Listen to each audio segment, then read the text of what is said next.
Bishop Feehan Jr. runner Maddie Benson knows all about injury, about rehab, and about recovery, but none of her injuries took place on the track.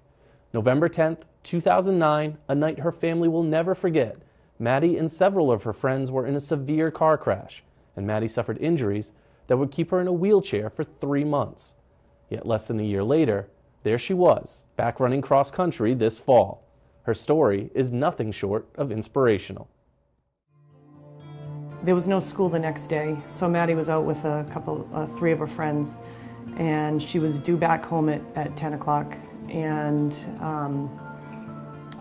she was late, and she's never late. Texting and calling, and there was no answer, and after about 45 minutes into not knowing where she was and nobody answering, we finally called the driver's parents, and they said that there was an accident. I don't remember much from that night, like what happened, but then, so we were leaving the house, and that's like the last thing I remember until I like woke up in the car, I guess, after we were hit, and I kept like just going in and out of consciousness, so I don't really know what was real and what was not. And then I don't remember the ambulance ride or anything until I went to the hospital. Then I saw my mom and my dad. That's the only thing I remember. I shattered my pelvis. It was broken on like all 4 sides, front and back. And so I had to get like screws and a plate to keep my pelvis together. And then I broke 2 bones in my back and ribs in my back. I had a concussion pretty bad, so I kept like every 10 minutes repeating myself of like what was going on. I just kept saying, where am I and when can I do track again? The first 24 hours they were trying to get her stable, 24 to 36 hours so that they could do the surgery on her shattered pelvis. While they were trying to stabilize her, that was the worst, because she was on so much morphine, she was hallucinating, she was in a lot of pain. They had to roll her every once in a while, and it was just, it was excruciating to watch. She couldn't put any pressure on either leg because her whole pelvis had been restructured. So we had to get a hospital bed, a walker, a wheelchair. The way our house is, her bedroom was upstairs, so we had to make the living room her bedroom.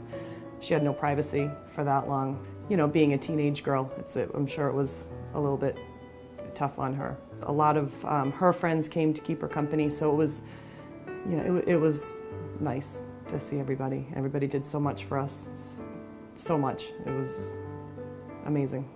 I lived in a living room for 3 months, in a hospital bed. Other than that, it was pretty much fine. I don't know.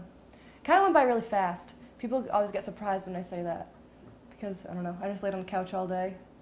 One day blended into another, and then I was walking again. In the hospital, my mom said it wasn't a big deal, so then ever since then, because she was like trying to not, like, because I was freaking out, you know?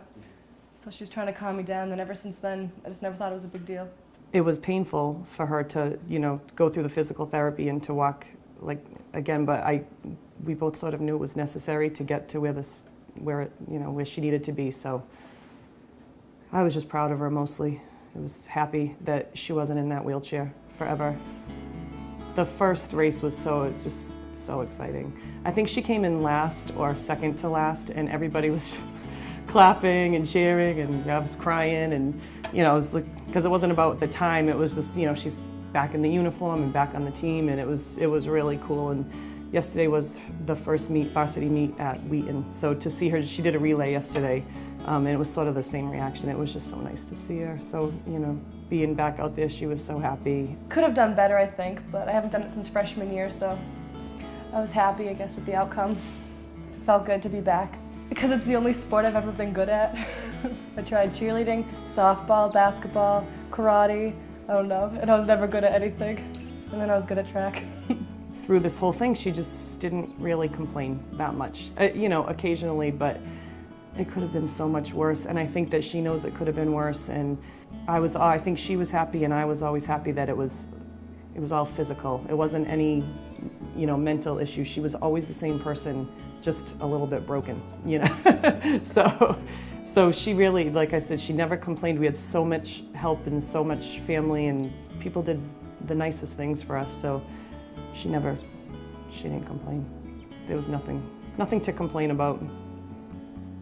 She She's going to make a full recovery. And hopefully I'll get better than before the accident. That's my goal.